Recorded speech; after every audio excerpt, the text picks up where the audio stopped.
Boa noite a você aí do outro lado. Eu sou o repórter Gustavo Ferreira do ValorInvest.com. Começa agora o seu saldo deste dia 18 de janeiro de 2022, em que a grande ficha, caiu mais um pouquinho e com ela o apetite ao risco no mundo todo. Que ficha é essa? A ficha de que os juros lá nos Estados Unidos devem começar a subir já em março, e não é só isso. A partir dessa alta, devem já ter deixado de ser recomprados títulos que vêm sendo recomprados de maneira a injetar dinheiro para dentro dos mercados pelo Federal Reserve, o Banco Central Americano.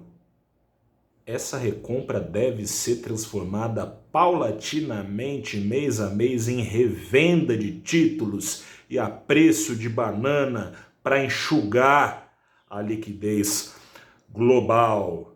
Com esse cenário em mente, preponderando, enfim, mais do que a clareza sobre o que se tem adiante nessa sessão. Essa clareza vinha sendo recebida com apetite ao risco, coisa e tal. Essa história, pelo menos por hoje, acabou. Com esse cenário, os rendimentos dos títulos de dívida da Casa Branca dispararam, e não foi pouca coisa. Foram aos maiores níveis em 2 anos. Chamou atenção o título de curto prazo ter subido como subiu. Subiu também o longo prazo, a curva nos títulos de 10 e 30 anos vendidos pela Casa Branca. Por outro lado, foram amassados os mercados acionários no clássico movimento de gangorra, juro para cima, ação para baixo.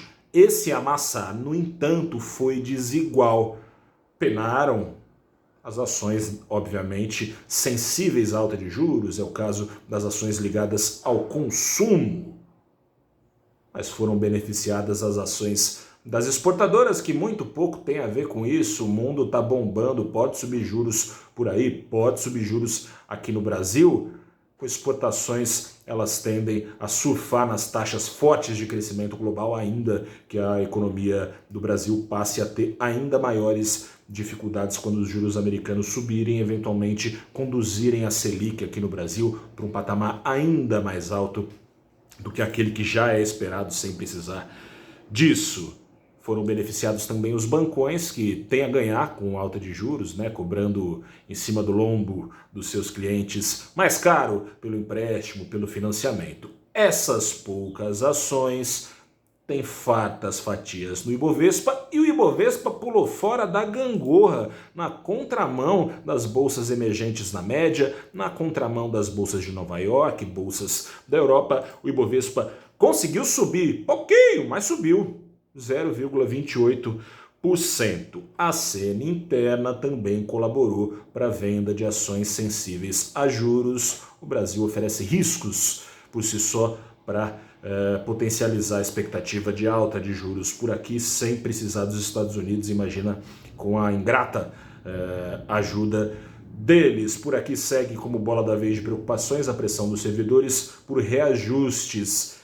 É aquela história que a gente tem falado aqui. O presidente Bolsonaro, no final do ano passado, mandou incluir no orçamento de 2022 uma fatia que seria usada para reajustar salários dos policiais federais e rodoviários, e apenas deles. Descontentamento toma conta das cerca de 5 dezenas de outros servidores concursados atrelados ao executivo. Hoje teve paralisação, protesto lá em Brasília.